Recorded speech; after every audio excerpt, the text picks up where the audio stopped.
요엘서 말씀을 계속해서 보고 있습니다. 이 요엘서는 이 심판에 대한 그 날, 그 심판하는 날, 그 날에 대한 말씀인데, 오늘 말씀에 보면 이제 2절부터 시작해서 아주 심각한 크고 강한 심판이 있을 것을 2절에 얘기합니다. 어두고 캄캄한 날, 날이 이제 그 심판의 날, 구원의 날, 마지막 날, 이게 그 시대의 그 전쟁의 심판의 고통의 날이기도 하고 예수님이 재림하실 그 마지막 날이기도 하고 그렇거든요. 심판의 날, 어둡고 캄캄한 날이요. 가장 그 빛이 사라진 그런 짙은 구름이 흑암의 장막이 덮인 날이요. 새벽빛이 이렇고 이와 같은 것이 옛날에도 없었고 이후에도 대대 없는 전무후무한 그런 심판의 날이다. 3절에 불바다가 된 불이 앞을 사르고 불꽃이 뒤를 태워버리고, 예전의 땅은 에덴 동산 같이 좋았는데 나중에 심판 이후에 황폐한 들과 같이 피한 자가 없다. 이러한 심판의 날이 1절에 시온에서 이 요엘 선지자에게 지금 예언을 시키는 거예요. 시온에서 너는 나팔을 불어라. 나의 거룩한 산에서 경고의 소리를 질러서 주민들로 다 떨게 할지. 는 여호와의 날이 이르게 되면이라. 이제 임박하였다. 이 가까웠다. 다 됐다. 날이 이르렀다. 빨리 지금 경고의 소리를 발해서 정신을 차리고 하라는 거예요. 이렇게 해서 이제 앞쪽에 계속해서 이 심판이 얼마나 무서운가. 어제 말씀에 그 죄에 대한 하나님의 심판이 메뚜기 재앙으로, 어린 메뚜기, 중치기 메뚜기, 다 큰 메뚜기, 너치가, 황충이, 메뚜기가 시리즈로 와서 확 썰어버리는 이런 메뚜기 재앙이 덮칠 것이다 했는데, 그것으로 이스라엘 백성들이 정신을 안 차리니까 심판이 그것으로 끝이 안 나고, 여기는 이제 온갖 이제 심판이 다 떨어지는. 4절에는 보면 그의 모양은 말 같고, 옛날에는 이제 말이 쳐들어오는 거잖아요. 달리는 기병, 말을 탄 군사들. 이 몽골이 말을 타고 세계 가장 큰 제국을 정복한 게 몽골의 징기스칸이거든요.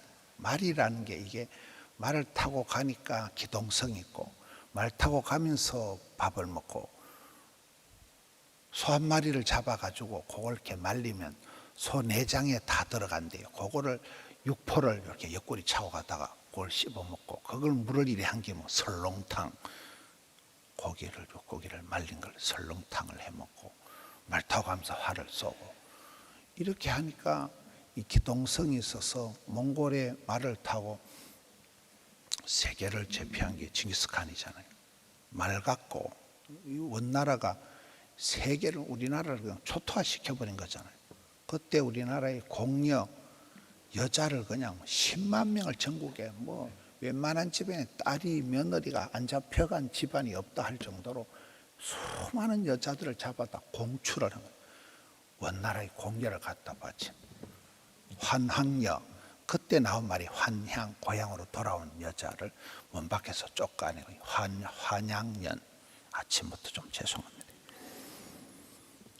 이 말이 그렇게 이제 말을 타고 확 썰어버리는, 세계를 제패한 그 무서운 그때 원나라의 몽골의 전쟁이 있었듯이 이 시대에 이스라엘 땅을 그렇게 말들이 그냥 기병들이 와서 썰어버린다. 6절에 백성들이 질려버리고 얼굴이 하얗게 질려가지고 경계할 정도가 되고, 계속 이런 이제 심판의 말씀이 나오고 있습니다.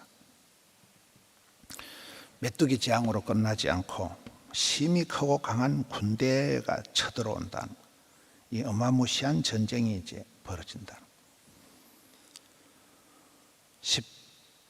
13절에 미안합니다. 11절에 보면 여호와께서 그의 군대 앞에서 소리를 지르시고 그의 진영은 심히 크고 그의 명령을 행하는 자는 크고 강한 군대가 쳐들어온다. 여호와의 날이 크고 심히 두렵도다. 그 심판의 날이 너무너무 무서운 거예요. 살이 떨리고 얼굴이 하얗게 질리고 당할 자가 없다. 왜 이제 이 심판을 이렇게 어마무시하게 설명을 할까요? 항상 우리가 성경을 볼 때는 사건보다 해석이 중요한데 이렇게 무서운 심판을 기록한 것은 하나님께서 이렇게 사랑하는 자녀를 매를 때려서라도 정신을 차리게 하고 그 자녀를 돌아오게 하려고 하는 그 하나님의 본심, 여기 심판이 목적이 아니에요. 자녀를 체벌을 해서라도 돌이켜서 회복시키려고 하는, 회개시키려고 하는, 구원시키려고 하는 게 하나님의 본심이 깔려 있다는 거예요. 저는 어릴 때 시골에서 어릴 때 자랄 때 아빠가 무서웠어요. 아빠는 뭐 이렇게 말을 많이 하시지도 않고 아빠는 밥 먹기 싫다고 나가라 이 자식아. 굉장히 무섭잖아요. 나가! 할 때. 그런데 지금 세월이 많이 지나고 보면 아빠의 그 본심이 아들이 가출을 하기를 바라는 게 아니고 빨리 밥 먹으라고 그러는. 밥 먹으라 이 자식아. 뭘 먹는 걸 가지고 그러냐. 아버지가 말도 많이 하지 않고 막 혼을 낼 듯이 여기 지금 어마무시한 심판을 선포하고 있는데 이것은 하나님의 그 사랑의 모습을 오히려 대조적으로 어마무시한 심판이 있으니까 빨리 돌아오라는 거예요. 그게 이제 12절부터 보면 반전이 나옵니다. 여호와의 말씀이 너희는 이제라도, 굉장히 그 타이밍을 좀 얘기해요. 이제라도 만시지탄 늦은 감이 있지만은 제발 정신 차리라. 지금이라도, 지금이 은혜 받을 만한 때요, 지금이 구원의 날이로다. 이렇게 고린도후서에도 나오거든요. 이제라도 네가 정신을 차리고 금식을 하고 울면서 애통하면서 마음을 다하여 힘을 다하여 뜻을 다하여 하나님께로 돌아오라. 소렌토로. 구약 성경의 주제가 돌아오라는 거예요. 하나님께로 빨리 돌아오라. 회개하라는 거예요. 돌이키라는 거예요. 이 이제 무서운 말씀을 여기 이제 하는 거예요. 심판이 어마무시하지만은 그러니까 이제라도 지금이라도 퍼뜩 돌아오라. 13절. 너희는 옷을 찢지 말고 형식적으로 뭐 기도하는 채 하지 마라. 옷을 찢고 뭐 폼을 그걸로 만족하지 마라. 마음을 찢어라. 구약 성경에 이스라엘 백성들이 옷을 찢고 죄를 덮어서 할 때 그 형식에 머물지 말고 진정으로 마음으로 찢고 너희 하나님 여호와께로 돌아오라. 그리고 하나님이 어떤 분이신가를 막 3중, 4중, 5중적으로 설명해요. 하나님은 은혜로우시며, 은혜롭다는 게 뭐예요? 사랑할 가치도 없는 걸 사랑해 주는 거예요. 갚을 수 없는 그런 사랑을 쏟아부어줘. 일방적으로 공짜로, 이게 선물로 공짜로, 이걸 은혜라는, 은혜로우시며 자비로우시며 그 사랑이 한없이 많으시며 사랑으로 손길로 노하기를 더디하시며 굉장히 참으시는 거예요. 노하기를 더디하시며 한 방에 그냥 심판하고 말 걸 참고 기다리고 견디고 인내하고 해주는 노하기를 더디하고 인내가 뭐라고? 헤세드, 불쌍히 여기는 거, 긍휼히 여기는 거, 적은지심, 동병상련, 인내가 크시는 거예요. 뭐 꽃이다 뭐 이런 게 아니에요. 하나님 그냥 마음이 아파서 짠한 사랑 왜 또 지우냐? 지 마음대로의 방송실에서 뜻을 돌이켜. 하나님이 지금 본심이 심판이 아닌가? 심판이 아니고 이걸 돌이켜서 재앙을 내리지 아니한다. 하나님의 뜻은, 하나님 본심은 심판이 아니고 구원이에요. 하나님 본심은 저주가 아니고 축복이에요. 하나님이 얼마나 은혜로우시고 자비로우시고 이게 한 오중적으로 심판이 무서운 반면에 하나님이 얼마나 사랑이 많으신 분이라는 것을 여기 한 거의 오중적으로 설명을 하고 있다. 계속 그런 말씀이 나옵니다. 15절 너희는 시온에서 나팔을 불어. 어제도 계속 말씀하잖아요. 금식을 선포하고 이 나팔이 이게 모든 사인이잖아요. 공격 나팔, 철수 나팔, 나팔을 부는 게 이게 모든 신호가 나팔을 불고 금식을 정하고 성회를 소집하고 이게 형식을 갖추라는 거예요. 온 동네방네 다 끌어모으라는 거예요. 16절에 백성을 모아 모임을 거룩하게 하고 장로들을 모으고 어린이와 저무는 자까지 다 모으고, 심지어 신랑 신부는 이렇게 1년 동안 가만두는 게 율법이거든요. 이게 법에 정해져 있는데 신랑도 끄집어내고 신부도 다 불러 모으라, 다 나오게 해라. 그렇게 해서 17절에 제사장들도 그렇고 다 모여서 회개하고 하나님 앞에 나오라는 거예요.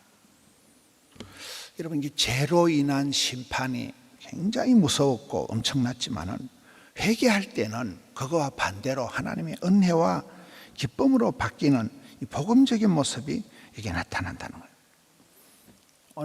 오늘 말씀을 읽고 내일 말씀을 가면 이 말세의 고통의 때에, 어마무시한 심판의 때에 남종들에게 여종들에게 하나님이 성령을 부어주신다는 거예요.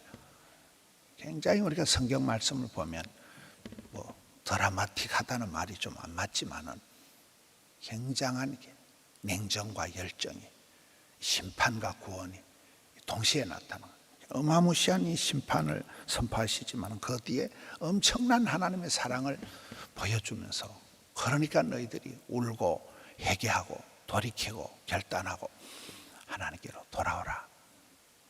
이 엄청난 말씀을 통해서 우리가 하나님의 본심, 여러분의 아이들이 새벽에도 가자 하면 너무 좋다, 아빠 빨리 가자, 이런 애들이 얼마나 있겠어요. 막 울고 막 나 아빠 못 가겠다, 아빠 니 나가라. 애들이 막 다 그래요. 그래도 막 억지로 끄집고 나오고 막 울고, 애들이 오면서 자빠져 자고 와서도 또 자빠져 자고.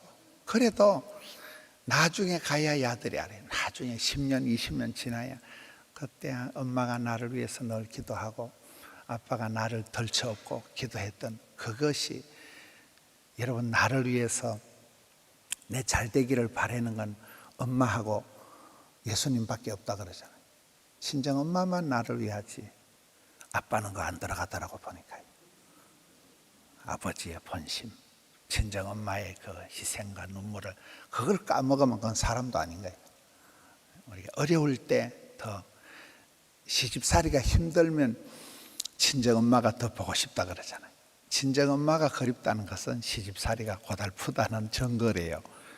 오늘 이 무서운 심판의 날 요음을 보면서 그 하나님의 13절에 나타난 거의 오중적인 하나님의 사랑을 기억하고 아버지께로 돌아가는, 힘들수록 우리가 주님의 품을 파고드는 우리 성도님들 되시기를 축원합니다.